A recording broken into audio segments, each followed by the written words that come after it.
हर जामे में जो दहशतगर्द आता है 5-6 टखनों से ऊपर, खेड़ी पहनी हुई है, शलवार कमीज पहनी है, वेस्ट कोट पहनी है, सर पे दस्तार और चादर वलेटी हुई है।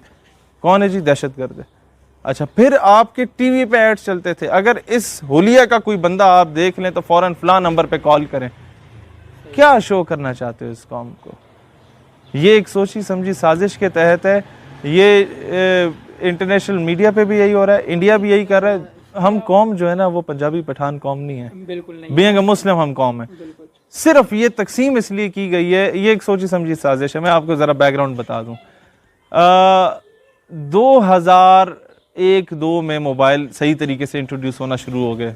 हर घर में एक मोबाइल होता था। लेट 1990s में मोबाइल आ गए थे खैर, लेकिन 2005-6 तक तो बच्चे बच्चे के हाथ में मोबाइल आना शुरू हो गया। अब तो टिटके भी होते हैं, वो ABC बोले ना बोले मोबाइल पे PUBG खेल रहे होते हैं। होता क्या है कि आपका जो SMS पैकेजेस थे नए नए इंट्रोड्यूस हुए तो कौम वेली बैठी होती थी, उसके 2 काम होते थे, या मिस कॉलें मारे दूसरे को, याद होगा आपको अपना बचपन, या दूसरा काम होता था मैसेज करे जी, मैसेज यहाँ से आया इसे फॉरवर्ड कर दो, नहीं तो आप 12 बंदों को फॉरवर्ड कर दो, नहीं तो अजाब आ जाएगा। अब वो मैसेज क्या होता था जनाब? 90% जो मैसेजेस थे वो लतीफ़े थे, और उनमें से 99% लतीफ़े होते थे पठानों पे, 1-2 लतीफ़े सरदारों पे, ये सिखों पे। अब जो पठानों के लतीफ़े होते थे वो पता नहीं कौन बैठ के वो लतीफ़े तरतीब करता था, और वो लतीफ़ा कराची में भी सुनाया जा रहा है, ये आपके रंगली में भी सुनाया जा रहा है, वो रंगवादे में भी सुनाया जा रहा है, और वो आपके जाके जनाब चकवाल में भी सुनाया जा रहा है। मेरी समझ से बालातर है। ये एक थ्रू प्रॉपर चैनल किया गया, क्योंकि जब जनरल ग्रेसी को कायदे आज़म ने कहा ना कि जाओ कश्मीर की आज़ादी के लिए फ़ौजें भेजो भारत के ख़िलाफ़, ही डिनाइड। पठान चले गए फाटा के, उन्होंने जाके भरगस निकाला हिंदुस्तानियों का। फिर जनाब जिहाद अफगानिस्तान हुआ, यही ट्राइबल एरियाज़ के पठान गए, उन्होंने जाके फिर मारा रशिया वालों को, उसको 6-7 टुकड़ों में तुर्कमानिस्तान, ताजिकिस्तान, उज़्बेकिस्तान में तकसीम करके। सुपर पावर थी रशिया, अमेरिका नहीं था उस वक्त, उसका गरूर खाक में मिला है। जब इन पठानों से अमेरिका को पता चला कि यार ये तो कुछ भी कर सकते हैं, अनएक्सपेक्टेड किस्म की कौम है, क्या करो, पंजाबी पठान में नफरत डाल दो। बलोच बड़ी इज्जतदार कौम है, बलोच को जाके बताओ पंजाबी सब कुछ खा जाता है। सिंधी मोहम्मद बिन कासिम के वारिस हैं, इनको बताओ जी तुम्हारा हीरो तो राजा दाहिर था। अब पता तो कुछ नहीं होता, पढ़े हुए जो नहीं है वहाँ इंटीरियर सिंध में लोग कुछ, यहाँ जिस तरह हमारे इंटीरियर पंजाब में लोग नहीं पढ़े हुए, बलोचिस्तान KPK में कई जगहों के लोग पढ़े हुए नहीं है, हर जगह का ये हाल है, लिटरेसी रेट है नहीं। अब जब उन्हें पता नहीं था, उनको ला के निसाब में ये चीज़ डाल दो, उनके ला के वो जाकिर और मौलवी को बता दो कि जी राजा दाहिर क्या ही बात है। उसे यह नहीं पता इन उल्लू के पठों को कि यार राजा दाहिर ने अपनी बहन के साथ शादी की थी ताकि हुकूमत उसे मिले, और फिर जितनी औलाद निकली नाजायज़ औलाद थी। अब लोग बड़े फ़ख्र से हम राजा दाहिर की औलाद हैं, शाबाश है, मतलब खुद बता रहे हैं कि हम हरामी हैं। ये चीज़ बड़ा दुख वाली बात होती है कि एक 17 साल की उम्र में मोहम्मद बिन कासिम आके सिंध को फतह करता है। आज अगर यही पढ़ा दिया जाता तो आज कश्मीर, बर्मा और फ़लस्तीन की बहन ख़त लिखने के बाद मायूसी का शिकार नहीं होती। मोहम्मद बिन कासिम रहमतुल्लाह अलैह हज़रत अली करमल्लाहु वजहुल करीम के सबसे बड़े गर्विदा थे, उनके फ़ैन थे, उनके चाहने वाले थे। आज ला के बताया जाता है कि जी उनके मेंबरों से नाउज़ुबिल्लाह तबर्रा होता था। झूठ बोला जाता है इस कौम के साथ, और इसे एक सुन्नी शिया वाला खेल बना के बैठ गए ये लोग। मुझे इस चीज़ पे दुख होता है कि तारीख़ हमारी तोड़ मरोड़ के हमारे सामने रख दी गई है। वजह यह कि हमें अपनी तारीख़ का नहीं पता। तालीमी इदारे में टीचर से बच्चा सवाल करता है ना कि सर ये केमिस्ट्री का क्वेश्चन मुझे समझ नहीं आया, तो वो उल्लू का पट्ठा बोलता है कि पुत्र ये उल्लू का पट्ठा इसलिए कह रहा हूँ, उस्ताद का मैं बड़ा एहतराम करता हूँ, लेकिन बीच में कुछ ऐसे लोग हैं जो कि बच्चों का मुस्तकबिल नहीं कौम का मुस्तकबिल तबाह कर रहे हैं। जब उस केमिस्ट्री के प्रोफेसर से पूछा जाता है जी इस सवाल को समझा दें, तो वो कहता है पुत्र शाम को मेरी एकेडमी आ जाना, मैं समझा दूंगा। और जबकि एकेडमी की फीस अलग से, एकेडमी की फ़ीस अलग से 5,000 है। ये जब से ऐसे लोग आए हैं ना, ये आपकी कौम की क्या तरबियत करेंगे? ये आपको बताएंगे महमूद गजनवी कौन था, शहाबुद्दीन मोहम्मद गौरी कौन था। इन्होंने खुद अगर पढ़ा होता ये, तो ये कौम के साथ धोखा ना करते, ड्रामेबाजियाँ ना करते। लिहाजा ये एक बहुत बड़ा माफिया है, जो टीचर्स की सूरत में इस माशरे को तबाह कर रहा है। जब तक इस माफिया को ठीक नहीं किया जाएगा कौम का मुस्तकबिल तबाह है। ये बड़ी बड़ी यूनिवर्सिटीज़ में ऐसे लिबरल और एथिस्ट टाइप के टीचर्स बैठे हुए हैं जो इस मुल्क का मुस्तकबिल देखें, मुस्तकबिल का आर्मी ऑफिसर, ब्यूरोक्रेट, ACDC, आपका एक अच्छा एंकर पर्सन, आपका वकील, इंजीनियर, डॉक्टर, ये सारे यूनिवर्सिटी से निकलते हैं, कॉलेजेस से निकलते हैं। जब यहाँ पर आके कोई उल्लू का पट्टा बता रहा हो कि पाकिस्तान बनने की तो ज़रूरत नहीं थी, हम इंडिया के साथ इकनॉमिकली बहुत बेहतर थे, तो ये बच्चा जाके किसी महकमे में या इदारे में जाके कौम की खिदमत करेगा? ये तो यही शशके के लिए जाएगा कि 2 गाड़ियाँ आगे हैं, 2 गाड़ियाँ पीछे हैं, साफ जा रहे हैं, गार्ड्स, गनमैन, बस। अच्छा देखा जाए मैं जब से नज़रियाती फील्ड में गया हूँ ना, अल्हम्दुलिल्लाह अल्लाह की इतनी करम नवाजी है कि शायद मेरे पास वो प्राडो शराडो और ये चीज़ें सामने से ना गुजर रही हों, लेकिन मैंने बड़ी दुनिया को देखा है कि बड़े बड़े महल्लात में रह के भी आपस में लड़ रहे होते हैं, अफसरदा होते हैं। और मैंने ऐसी फैमिलीज भी देखी हैं जो साइकिल पे 4-4 बंदे जा रहे होते हैं लेकिन खुश होते हैं।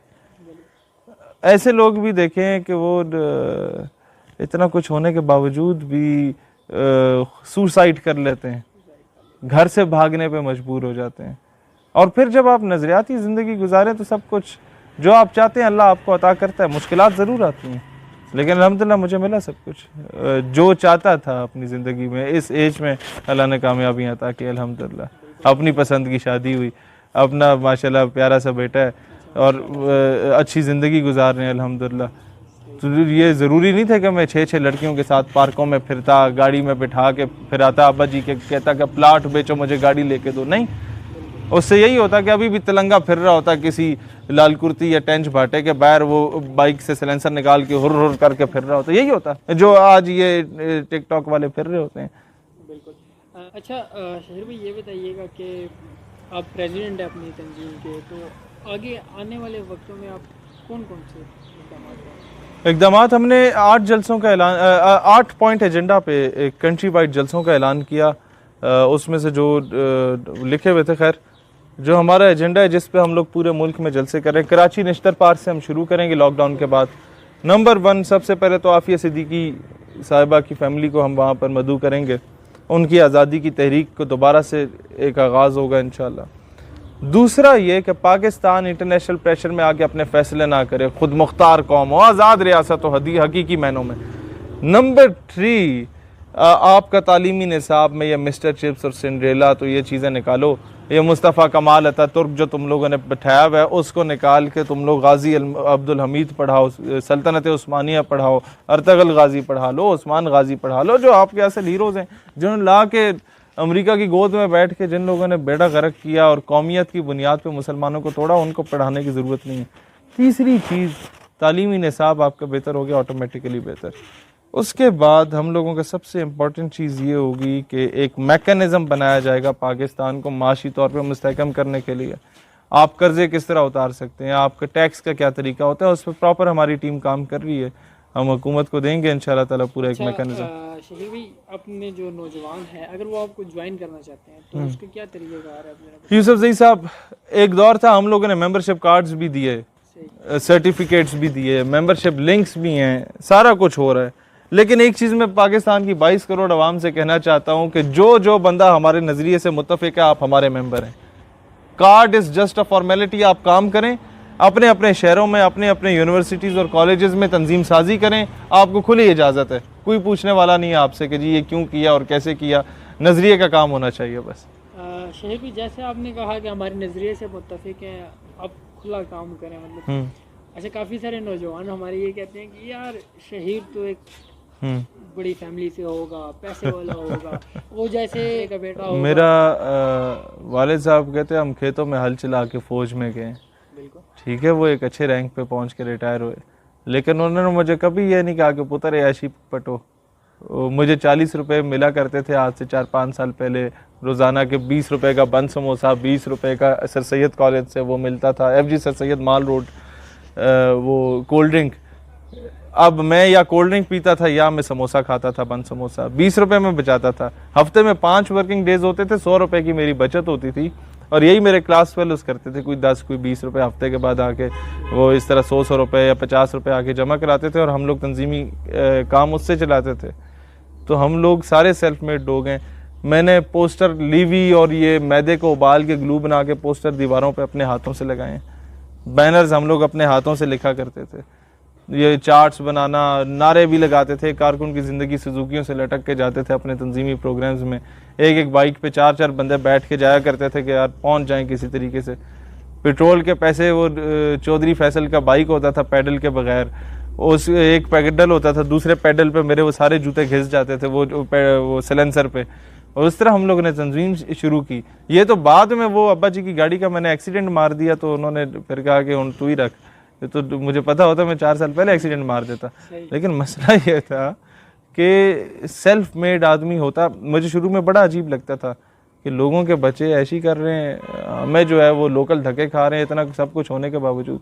लेकिन अब मैं शुक्रिया अदा करता हूँ अपने वालिदैन का कि आपने मुझे सिखाया कि यार लोकल सफ़र करते हो तो एक रेडी वाली की क्या तकलीफ़ होती है। जब मदरसे की दाल खाओगे तो तुम्हें पता चलेगा कि एक आम आदमी मजदूर के बेटे की क्या तकलीफ़ होती है। तो ये चीज़ें जब सिबी के बलूचिस्तान की और डेरा बुगटी की सख्त गर्मी जून जुलाई के दिन तुम बलूचिस्तान के सहराओं में रहोगे तब तुम्हें पता चलेगा कि यार वहाँ का बलोच किस तरह रहता है। जब इस्लामाबाद की सड़कों में तुम जनवरी की सर्द रातें गुजारोगे अपने तंजीमी काम के सिलसिले में तब तुम्हें पता चलेगा कि जनाब ये नदरन एरियाज़ का मजदूर तबका कैसे रहता है।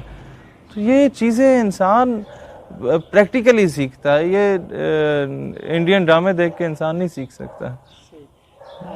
शहीर भी एक आखिरी पैगाम अपने नौजवानों को क्या दें? मैं नौजवानों को वही बात इंडोर्स करूँगा, बांग्लादेश के लोगों को ऐड करें और उन लोगों को बोलें कि जनाब हम आपसे प्यार करते हैं, हम पाकिस्तानी हैं, आप बंगाली हैं, असल हमारी एक ही है कि हम मुसलमान हैं। और जो इंडिया आपके जहन में जहर उगल रहा है, क्योंकि बंगालियों से मैं मिला मदीना शरीफ मक्का शरीफ में तो उनके अंदर एक नफ़रत पाई जाती थी हमारे बारे में, लेकिन मैं तो सही सीने लगा के मिलता था। मैंने कहा यार तुम मुसलमान हो ना, इधर उम्रे के लिए आए हो, हम भी मुसलमान हैं, ये इन चीज़ों से निकलो। और जो नफ़रत डाली गई है वहाँ पर एक थ्रू प्रॉपर चैनल काम किया गया। इंडिया ने 1947 के बाद से ही फोकस किया ईस्ट और वेस्ट पाकिस्तान को अलग करेंगे, हिंदू टीचर्स डाल दिए गए और उन टीचर्स ने बेड़ा गर्क किया वहाँ डिफरेंसेस कर करके। और कुछ हमारे बड़ों की भी मेहरबानी है कि मोहतरमा फातिमा जिन्ना यहाँ से हार गई थी, बांग्लादेश से जीत गई थी। कायदे आज़म की बहन को